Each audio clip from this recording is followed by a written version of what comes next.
Aircraft carrier development started as soon as the Wright brothers took to the air. However, it wasn't until World War II that the practice of using planes off floating platforms was tested in combat conditions.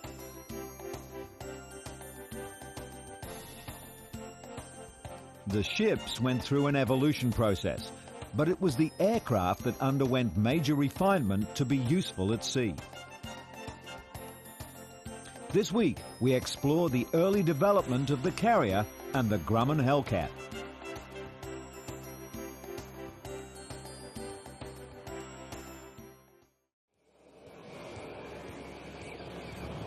This is a Grumman F-14A Tomcat. It's amongst today's ultimate weapons. It was conceived in the late 1960s to replace the F-4 Phantom.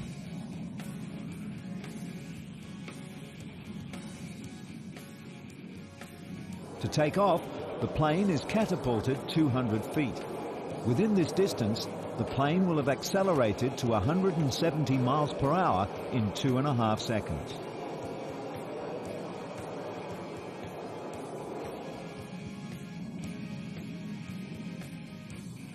A very large fighter, the Tomcat is considered an icon by many aviators, but this is not Grumman's firstborn carrier-based legend. During World War II, aircraft development and improvement accelerated, and many great planes were the result. However, the Grumman Hellcat's military record stands alone. This plane was a total package. It had speed and maneuverability, and it was extremely sturdy. Ironically, one of the best fighters in history was basically an afterthought. The F6F Hellcat was rushed into production and first entered combat on August the 31st, 1943. Today, after much trial and error, we're able to very successfully operate planes from aircraft carriers. The Harrier Jumpjet is one example of a modern naval fighter.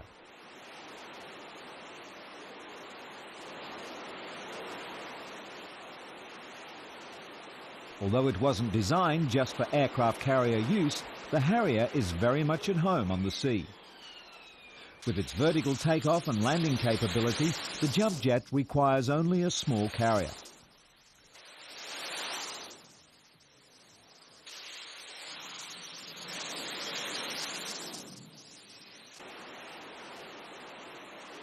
For a smaller naval operation, the plane can even be flown from or landed on a ship's helipad.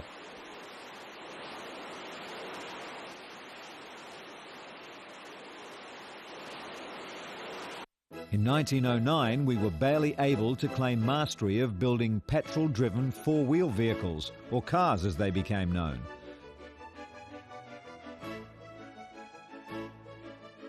Yet some forward thinkers were already adapting the internal combustion engine to powering aircraft. In Virginia, during one of the Wright brothers' subsequent flights of their Kitty Hawk, a naval observer, Lieutenant George Sweet, reported back that the Navy must have that. It will be most important to us. With these words, Sweet basically instigated the joining of air power and naval power. The Navy's first attempts at air power concentrated on taking off and landing on water. In 1910, and again in Virginia, a civilian pilot named Eugene Healy tested the idea of taking off from a ship and landing on terra firma. He uses a wooden ramp built over the bow of a cruiser as a runway for a 50-horse-powered Curtiss. He's successful, and 2 months later he attempts the reverse, taking off on land and touching down on a ship. Again, he's successful. The next achievement towards aircraft and their use at sea occurred in 1921, when the US Navy ran bombing tests on captured ships. Brigadier General Billy Mitchell oversaw the operation. The newspapers were quick to announce that with such a devastating weapon as the plane, the day of the battleship was over.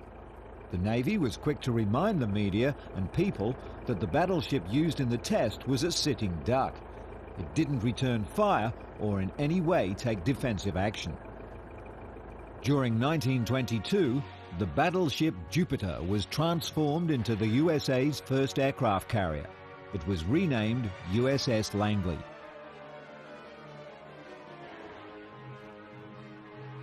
Arresting wires were strung across the deck of the runway, and planes were fitted with hooks, which would snare the wires and bring the plane to a halt. Braking systems for planes had not been designed, and the pilots flew without the use of safety harnesses.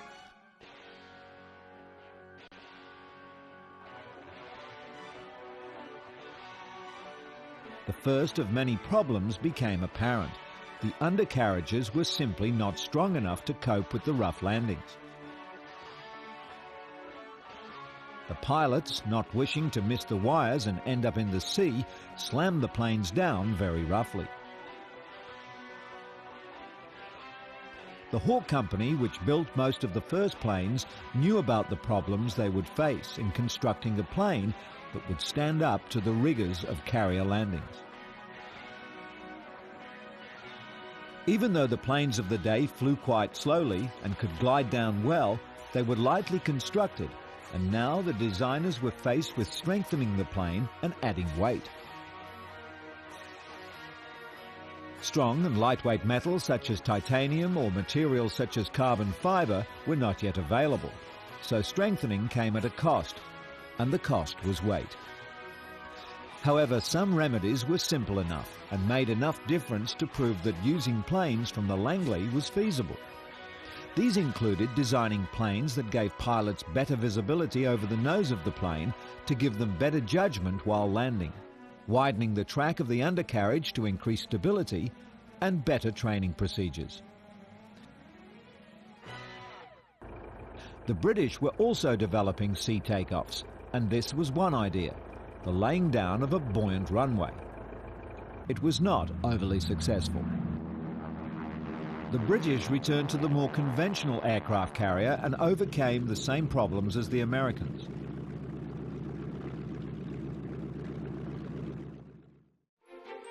It was the planes from the aircraft carriers Saratoga and Lexington that would be the first to change the way sea battles would be fought in the future. The location of the battles was north of Australia in the Coral Sea. For the first time in history, the sea battle was fought entirely by aircraft. A Japanese force was rounding the north of New Guinea to capture Port Moresby. If they were successful, they would have a platform to invade Australia. The battle was fierce, and losses on both sides were severe.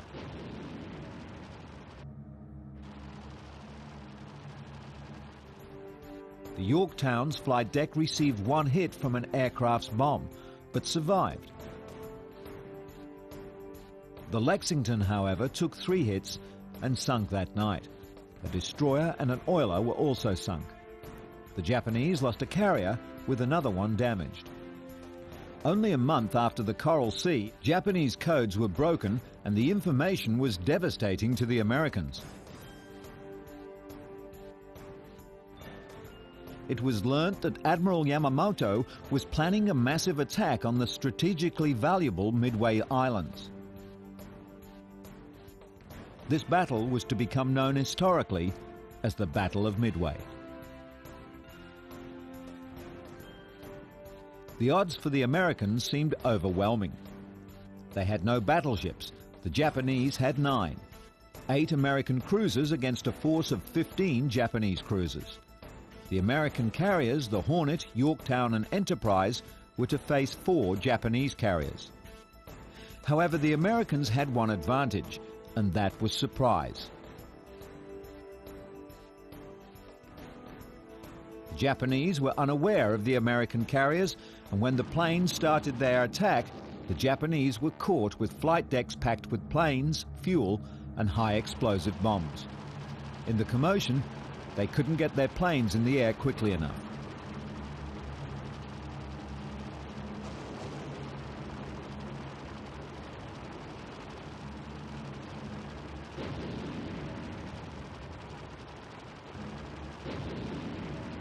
When the battle was over, all the Japanese carriers and 1 cruiser was on the bottom.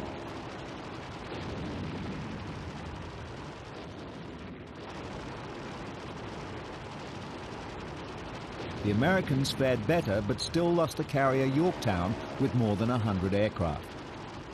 This was the second time that aircraft had been the major factor in a sea battle, and now the pressure was on to develop planes specifically for carrier work.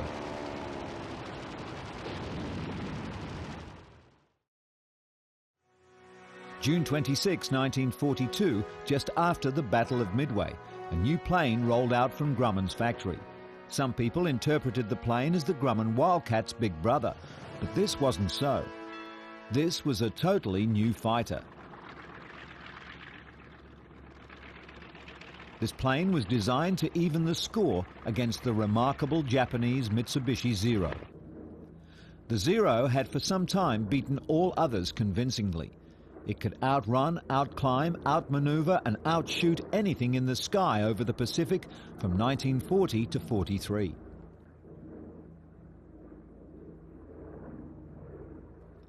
A Curtiss P-40 or a Wildcat may outdive the Zero and avoid it, but in every other aspect, the American pilots knew the Zero had it all over them.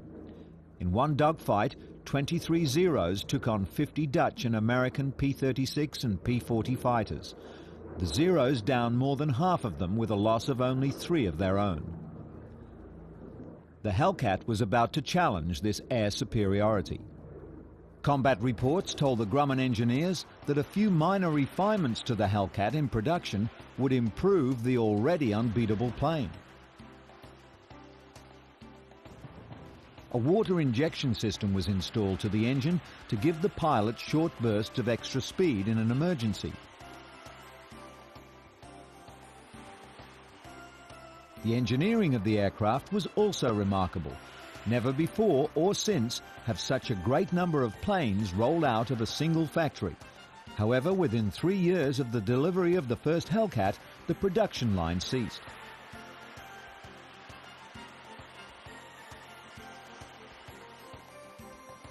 During the production run, over 12,000 aircraft were built. There were only 2 major subtypes of Hellcat. The only real visual difference between the 2 types is the Model 3's extra window behind the cockpit. This was removed in the later model as it had no value.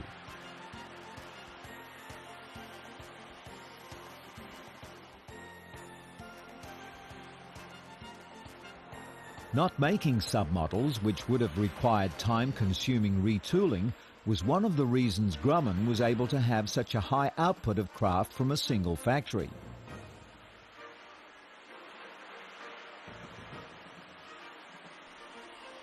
The other factor regarding the output was the superb organization. The factory was a model of quality mass production.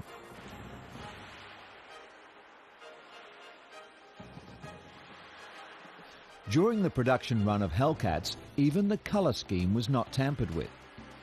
Only one change was made over the 3 years. The original 3-tone blue camouflage gave way to a dark navy blue that at times appeared so dark it looked black.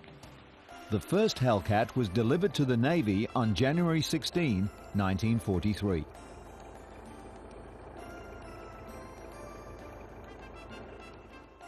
Once the plane was finished, Grumman test pilots flew the plane and noted any irregularities. A dangerous job, and interestingly, there were a number of women test pilots. This wasn't unusual, as women were used to ferry planes from all the US factories to the land bases that the planes would leave from for their combat roles. Not only did the women test fly the planes, they also operated the control tower and many other facets of the test program. The women were test flying the plane that was the key to victory in the Pacific theater of World War II. The Hellcat was primarily designed to be used on carriers, although a few were flown from land bases. The Hellcats were deployed firstly to the larger carriers like the Essex class.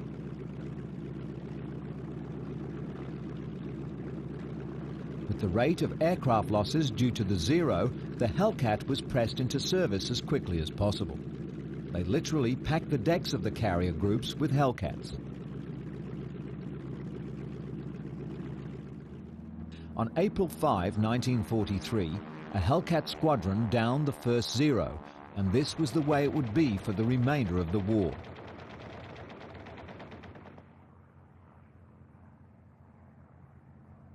One month later, over New Guinea, another was down, and the score was 12 Zeros lost to 4 Hellcats. The Hellcat was described by pilots as easy to fly and very stable to shoot from. Most importantly, it performed greatly at both high and low altitudes. The Grumman philosophy when designing the Hellcat was make it strong, make it simple, and make it work.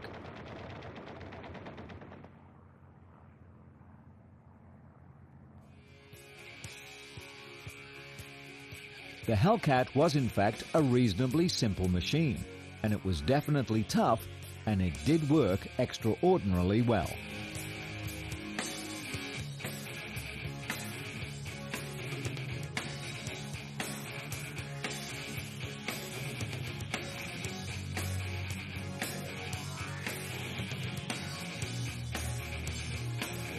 The Hellcat got a reputation for its ruggedness, and even when shot up badly, it could bring its pilot home.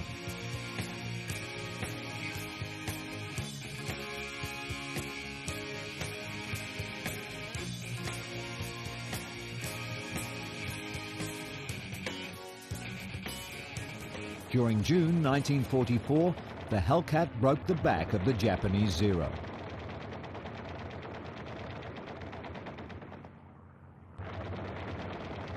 This was the Battle of the Philippines and was described by one American pilot as the Great Marianas Turkey Shoot. By the day's end, the Japanese had lost 356 planes. The Allies had lost just 16. It was one of the highest American kill ratios in a single day. Without the Hellcat, it's argued that the dominance of the Japanese Zero could have turned the war. It was only the Hellcat's ability to fight off the Zero that the Pacific theater was secured by the Allies.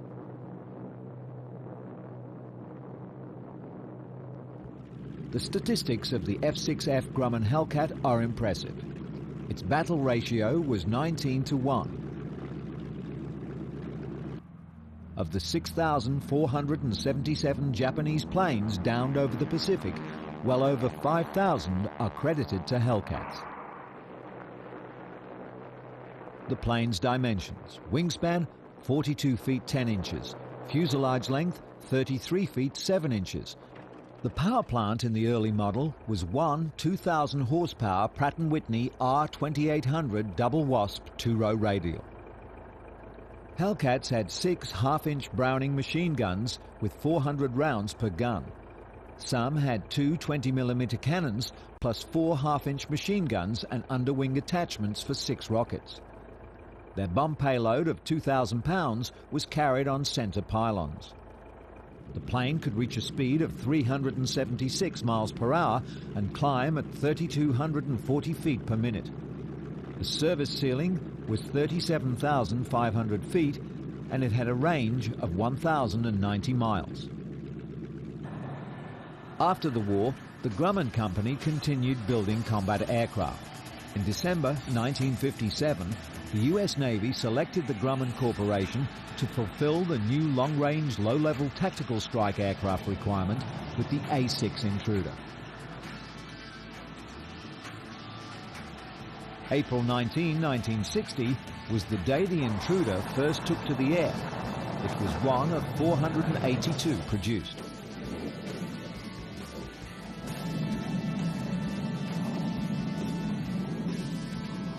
The upgraded A6E, seen here, first flew on February 27, 1970, and introduced a multi-mode navigation attack radar system.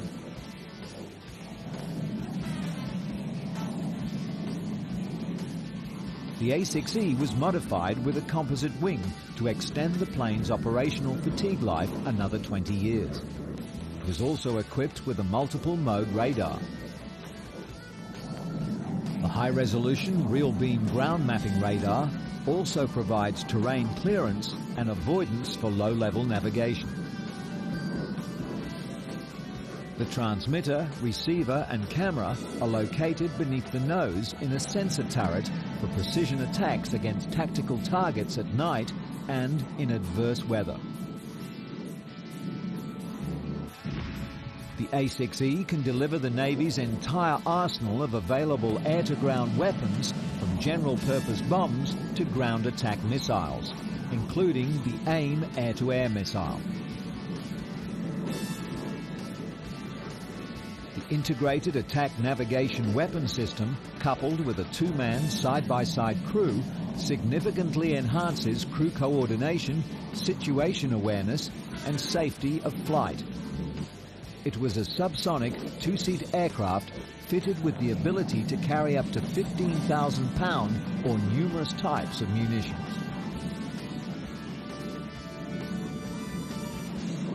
The A6 was a quantum leap in carrier-based power projection.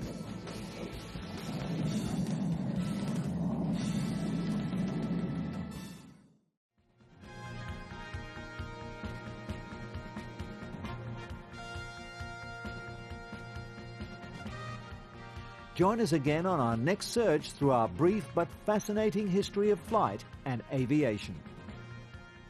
Come with us and meet the people, the planes and the companies that have created the world's most technologically advanced machines.